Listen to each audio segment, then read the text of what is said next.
الكناية شيء قلناه بس بنقصد معنى وراه. وشه احمر ده كسوف، وشه اصفر من الخوف، زيها برضه لونه مخطوف، يعني المرض او الخوف. اعطى ظهره للكلام، اتجاه ولا اهتمام، ايد من ورا وايد قدام، خيب الرجا يا مدام. احنا كسرنا كل وراه، مش هنشوفه باذن الله. زي النمل القصد كتير، ايده سايبه ده تبذير، على الحديده يعني فقير، لاوي بوزه ده تكشير، نابه ازرق ده شرير، وسعت منه كذبه كتير. عين في الجنه وعين في النار، يعني بين امرين محتار. واما نقول له موت يا حمار، يعني طول الانتظار. عينه وحشه يعني حقود، له ظهر اي مسنود. كل كلامك زي الدبش، يعني كلامك ما بيعجبش. قلبه خفيف ده جبان، قلبه عليك ده قلقان. احنا في وادي وانت في وادي، لا حياه لمن تنادي. سمك لابن تمر هندي، يعني كله ملخبط عندي. دمه يلطش يعني تقيل، ايده ناشفه يعني بخيل. والكنايه يا جميل تاتي المعنى بالدليل، في تجسيم وايجاز واختصار في الالفاظ. الاستعاره المكنيه الاخيره تكون مخفيه،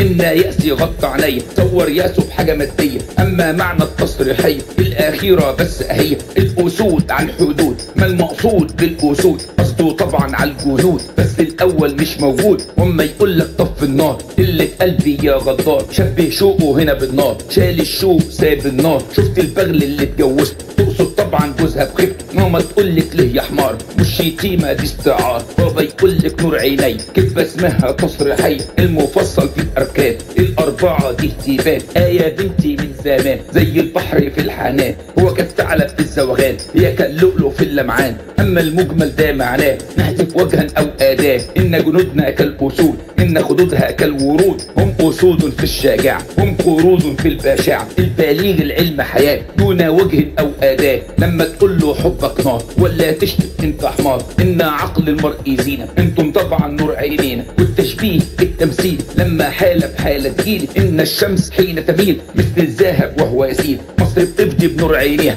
البلاد من حواليها عامله زي الاخت الكبرى، ضحت ياما وهي صبر. اما الضمني ده تلميح يفهم منك دون تصريح. شفت الواد عمال يتنط، قول له زيك شفت مخطط. شايفه سايق الاستعباط، قول له زيك فيه برباط. انا لن اسقط بالتجريح، انت جبال هزها ريح، انت جبال هزها ريح. ماذا نقصد بالمجاز؟ العلاقة بين ألفاظ، الجزئية الكلية الحالية ومحلية، مسببة سببية الظرفية والآلية، واعتباره لما كان أو سيكون في الزمان. العلاقة اللي انت قلته له علاقة بالأصح. الرئيس ألقى كلمة يشرح فيها حال الأمة، كلمة جزء من خطاب. دي جزئية يا شباب، حرر رقبة من العبودية. يقصد عبدا دي جزئية. كم من شاعر قال قفط خلى الثورة تقوم بالعدل. طبعا قافية مش مقصود، والمقصود القصيدة. نحن شربنا ماء النيل، شرب النيل مستحيل. قال الكل وقصده شوية، يبقى نقول له علاقة كلية. أحلى ما فيكي هو لسانك، دي آلية وقصده كلام. له آيات كتير عليا، قصده فضل ودي سببية. نزل الرزق على الصحراء، خلى الصحراء في يوم خضراء. قال الرزق وقصده الماء، رزق مسبب عن الماء. تعرف مصر طريقها كويس، دي محلية وقصده الرئيس. إلى الرحمة رحلوا عنا، إن الرحمة جوه الجنة. واعتبار الذي كان يذكر أصل الشيء زمان. فنجان بن يكون مظبوط، قصده القهوة يا كتكوت. بدفع نفقة كتير لمراتي، قصده طليقته يا حياة. واعتبار ما سيكون تذكر اللي يوم هيكون. لما يكتب للمخطوب انتي زوجتي المحبوبة. واللي طفلة في المدرسة كيف حالك يا مهندسة. واما تقول للمفعوصة عاملة ايه يا عروسة، انت ميت مهما تكون. اعتبار ما سيكون. سر جمال المجاز هو الدقة والإيجاز. كلمة وعكس الباق إيجاب، كالحضور والغياب، والأعداء والأحباب، والذهاب والإياب. أما السلب بنفي المعنى، هو جمعنا ولم يجمعنا. فالشعور ولا شعور، كان يدور لا يدور. المقابلة في العبارات، قام بنين نام بنات. ربي أكثر من حسنات، ربي اغفر سيئات. عاوز تعرف ملجي ناس، كلمتين بالمقاس. لو كان تام ده معروف، بالتشابه في الحروف والتشكيل والترتيب، بس المعنى يكون غريب. مثلا قول له على القهوة، احنا قعدنا شربنا قهوة. اما الناقص كبوا القهوة، على هدومي على سهو. اختلاف الحروف، الظروف والخروف، التدبير والتدمير، والتعمير والتحمير. واختلاف في الأعداد، الميعاد والمعاد، والسماء والأسماء، والرجاء والأرجاء.